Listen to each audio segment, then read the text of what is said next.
So, without further ado, I think we will bring on our final act, our headliner for the evening. Put your hands together and welcome to the stage, Dave!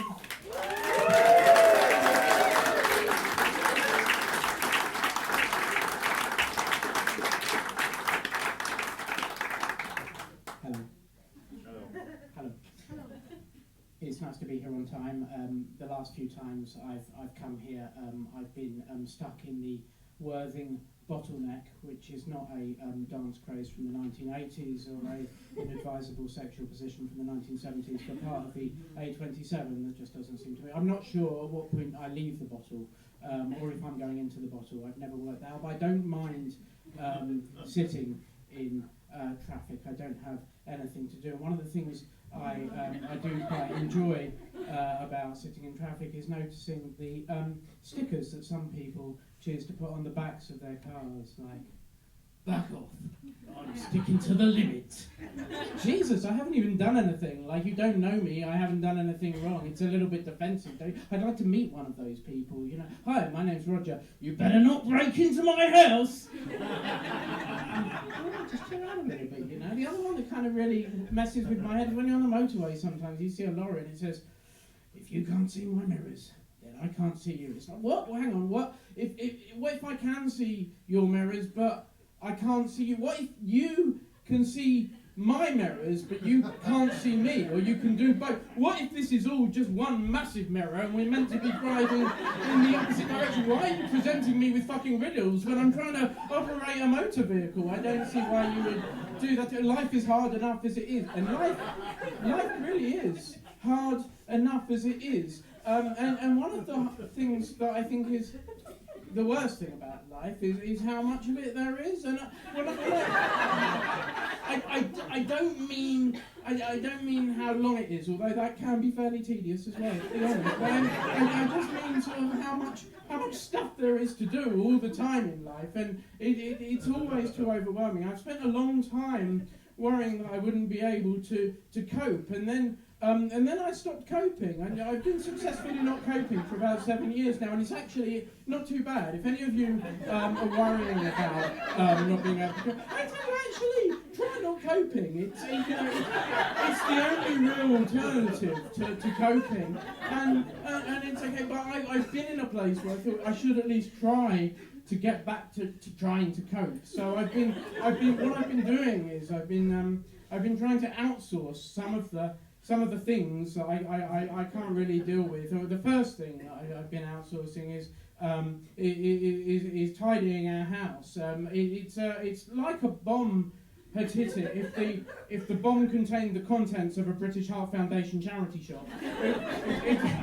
It's a little bit like if a TK Maxx got up and went on a bender and got really pissed and woke up in someone else's TK Maxx. It's that kind of position that we're in. So, like, we thought, well, we'll get someone in. There was someone advertised called a professional declutterer. It sounded perfect. Professional. We've got clutter.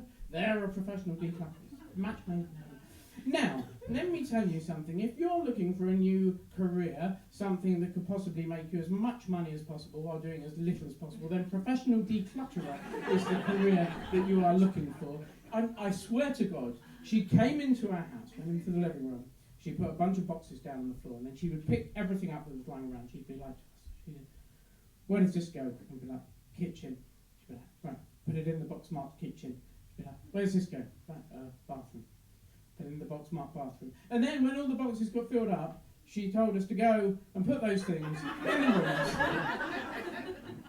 They were meant to go in. £50 an hour. £50 an hour for telling us to do what we should have known to do in the first place. And she was worth every penny, because that's the fine we should pay for thinking that we needed someone else to do that for us. But I think some of these things, I think a lot of this outsourcing stuff is more trouble than it's actually worth. You know, this profession that's cropped up everywhere, a virtual assistant, and it's a funny name, isn't it? Because they're they're not virtual. They're people. You should call them people assistants, but that makes sense because then it sounds like they're assistant people. They are assistants for people, but they're also people in their own right. You could call them people, but you can't call them people. Let's call them virtual assistants. Fuck it. Okay, they're called virtual assistants, and they're there to help you in your life or your job or whatever. And one of the things they do is they say, oh, well, we can do all your emails for you. Sounds good, doesn't it? Sounds amazing. The only snag is, if you want someone to reply to your emails for you, they need to know what you would like to say, which means you need to tell them what to say, which is only slightly more fucking laborious than replying to the email yourself. But these people are popping up all over the place.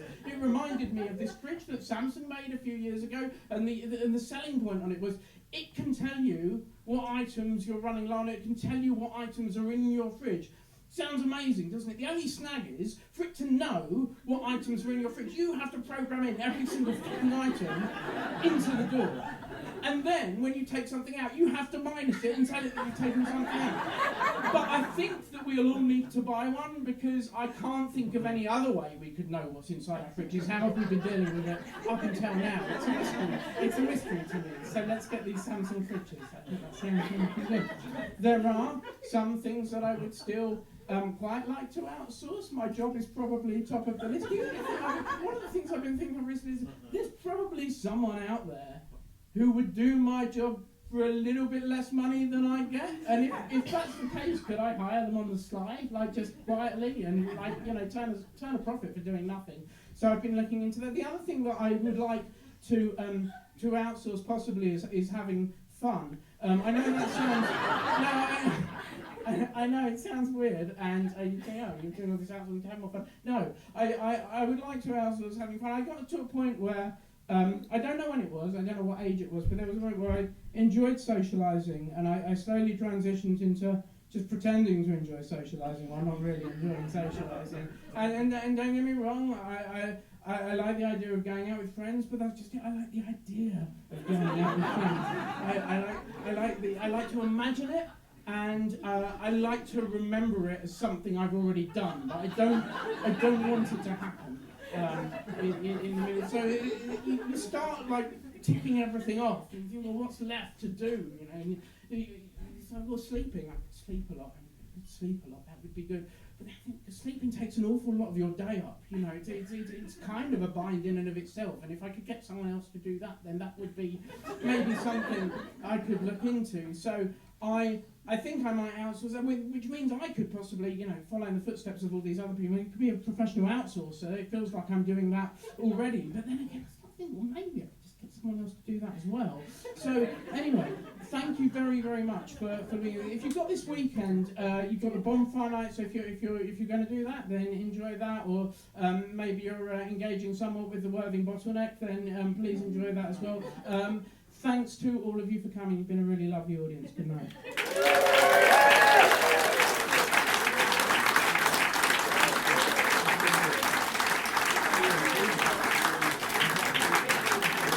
Wow.